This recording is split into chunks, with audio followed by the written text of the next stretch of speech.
Assalamualaikum warahmatullahi wabarakatuh. Perkenalkan nama saya MJ Hakim dari kelas PJKR 6B. Jadi di sini saya bikin video tentang eh, didaktik dan metodik dalam pembelajaran PJOK. Video ini untuk memenuhi tugas mata kuliah didaktik dan metodik dalam pembelajaran PJOK. Jadi langsung saja ke materinya.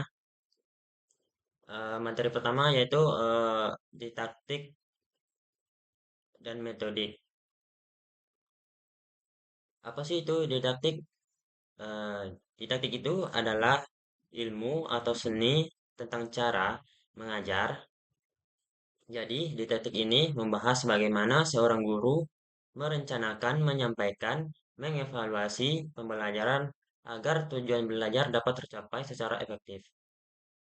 Nah, fokus didaktik ini adalah bagaimana proses pembelajaran berlangsung sehingga peserta didik dapat memahami materi dengan baik. Nah, itu untuk didaktik. Dan selanjutnya ada metodik. Metodik ini adalah ilmu yang mempelajari cara atau metode yang digunakan dalam mengajar. Metodik menjelaskan langkah-langkah, teknik, dan strategi yang dipilih guru agar materi pelajaran dapat disampaikan sesuai dengan karakteristik peserta didik dan tujuan pembelajaran. Nah, itu untuk metodik.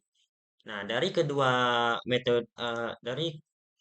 materi ini ada suatu perbedaan yang dimana untuk didaktik ini adalah untuk menjawab pertanyaan seperti apa yang harus diajarkan dan mengapa diajarkan. Nah, sedangkan metodik menjawab pertanyaan bagaimana cara mengajarkannya agar mudah dipahami peserta didik.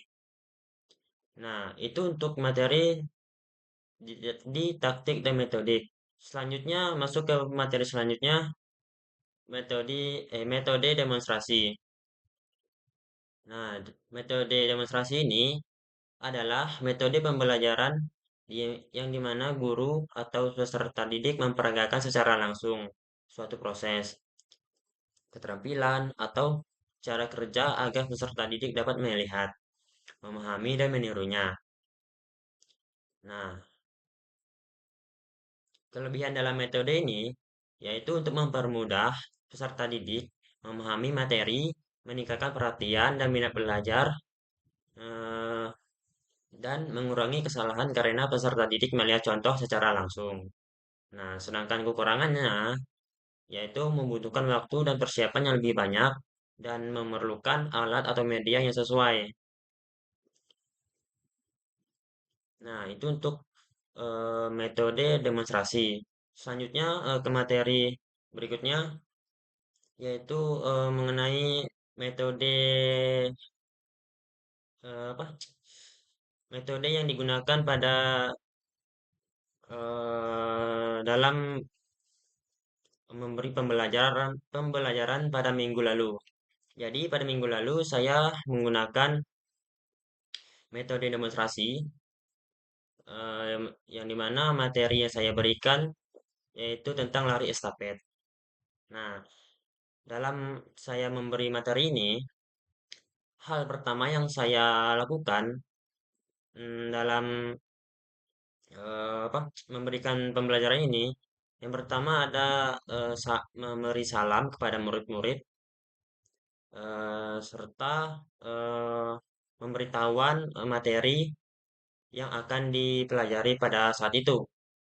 Nah, dalam sesudah itu saya langsung memimpin langsung pemanasan untuk murid-murid itu dengan tujuan melakukan pemanasan ini untuk meregangkan otot yang ada di peserta didik agar bisa mengurangi risiko cedera pada saat pembelajaran. Nah, setelah saya memberi atau memimpin pemanasan, itu durasinya sekitar 5 menit untuk pemanasan. Setelah pemanasan, saya langsung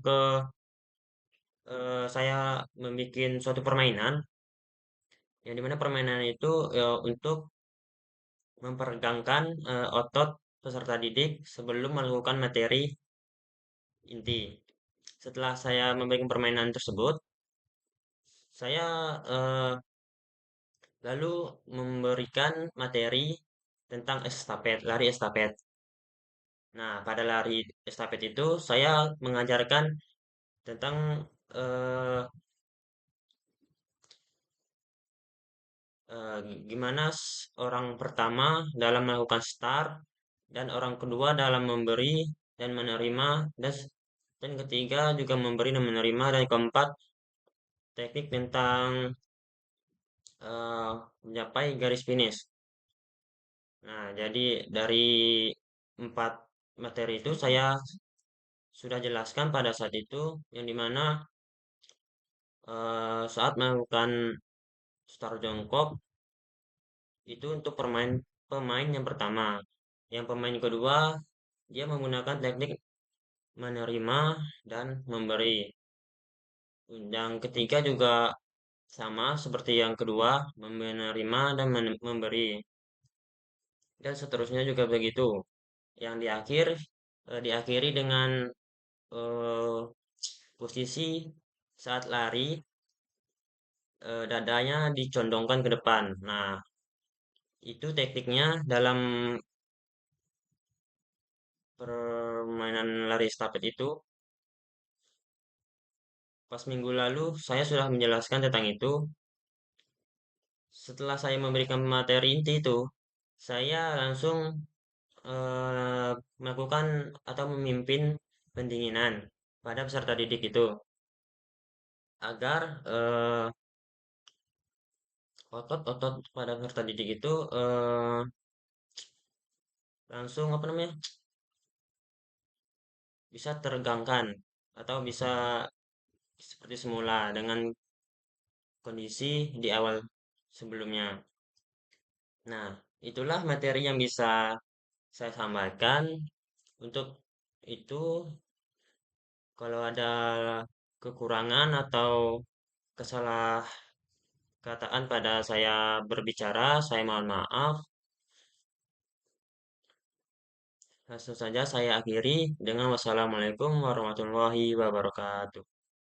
Terima kasih.